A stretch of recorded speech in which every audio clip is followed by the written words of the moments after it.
nous avons une profonde physiologie animale. C'est très stupide de nier le contraire. Pourquoi est-ce que vous avez dans votre sang, je ne sais pas s'il y a des médecins dans la salle ici, on a 142 millimoles de sodium, c'est comme ça. Et on a 105 millimoles de chlorure. Ça vient d'où? Ça vient de l'océan ancestral. Le sel de l'eau de mer, c'est essentiellement du chlorure de sodium. En fait, un milieu intérieur humain, pareil chez nos animaux domestiques, on connaît bien, c'est à peu près un océan divisé par 3. Nous sommes faits des mêmes sels. C'est de l'eau. Un bébé humain à la naissance, c'est 3 quarts d'eau. 3 quarts d'eau. Quand je vois un type qui lave sa voiture, je dis, vous lavez votre voiture avec une molécule qui fait les 3 quarts d'un bébé? C'est pas possible.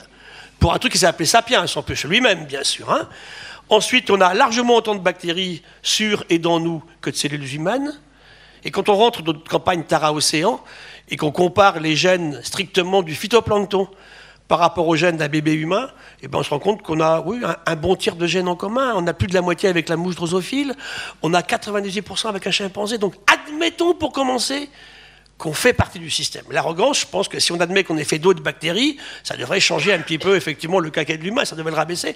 Nous faisons partie du système. Nous ne mangeons que du biologique. Nous ne coopérons qu'avec du biologique.